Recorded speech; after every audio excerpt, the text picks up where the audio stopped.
तो दोस्तों स्वागत है आप सबका वर्ल्ड गुरुजी स्टडी सेंटर पर। तो प्रश्न आपके स्क्रीन पर दिए गए हैं, आप देख सकते हैं कितने विद्यार्थी सभी विषयों को पढ़ रहे हैं।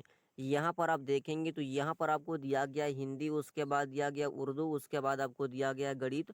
और प्रश्न में आपसे बोला गया है कितने विद्यार्थी सभी विषयों को पढ़ रहे हैं। तो दोस्तों इस तरह के प्रश्नों को सोल्व करने के लिए सबसे पहले यहाँ पर आपको जो हिंदी और उर्दू और गणित का जो डायग्राम दिया गया है, सबसे पहले इनको आपको देखना है।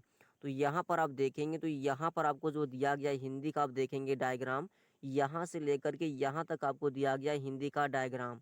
उसके बाद आप देखेंगे इसके नीचे तो यहाँ पर आपको दिया गया है उर्दू। तो उर्दू का डायग्राम आप देखेंगे तो यहाँ से लेकर के यहाँ तक आपको दिया गया है उर्दू का डायग्राम। उसके बाद आपको क्या दिया गया है, उसके बाद आपको दिया गया है गणित। क्या दिया गया है? गणित। तो गणित का डायग्राम आप देखेंगे तो यहाँ से लेकर के यहाँ तक आपको दिया गया है गणित का डायग्राम। और प्रश्न में बोला गया है कितने विद्यार्थी सभी विषयों को पढ़ रहे हैं। तो यहाँ पर आपका जो तीनों डायग्रामों के बीच आपकी जो संख्या आ जाएगी, वही आपकी क्या हो जाएगी, सभी विषयों को पढ़ रहे स्टूडेंटों की आपकी संख्या हो जाएगी। तो यहाँ पर आप देखेंगे, यहाँ पर आपको जो बीच में 22 दिया गया है, इसको आप देखेंगे तो यहाँ आपका उर्दू से भी घिरा हुआ है, और यहाँ आपका गणित से भी घिरा है, और यहाँ से आप देखेंगे तो हिंदी से भी घिरा हुआ है। तो कहने का मतलब यहाँ पर आपको जो 22 दिया गया है, ये 22 दिया गया है जो तीनों डायग्रामों से घिरा हुआ है। तो प्रश्नों में आपको बोला गया है कितने विद्यार्थी सभी विषयों को पढ़ रहे हैं। तो इसका जो करेक्ट हो जाएगा ऑप्शन आपका कौन सा हो जाएगा सही? ऑप्शन आपका ए हो जाएगा सही, 22। प्रश्नों को आप समझ रहे होंगे। तो चलते हैं अगले प्रश्नों पर।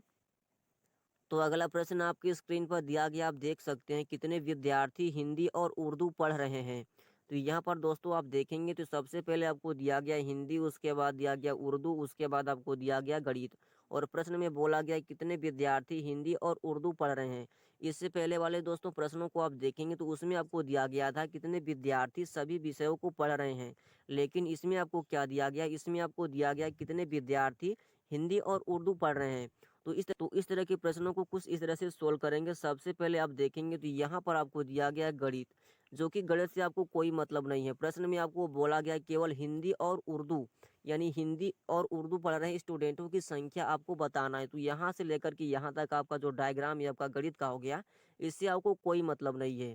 तो आपका बचा क्या, आपका बचा हिंदी और उर्दू। तो यहाँ पर आप देखेंगे तो यहाँ आपका रहा हिंदी, और यहाँ पर नीचे आप देखेंगे तो यहाँ पर आपका रहा उर्दू।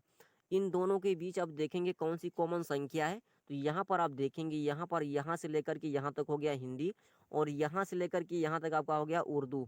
तो इन दोनों यहाँ पर जो सब्जेक्ट के बीच आपकी जो कॉमन संख्या है वह आपकी 19 है। कौन सी है? 19। यहाँ पर आप देखेंगे तो यहाँ पर आपको 19 दिया गया है।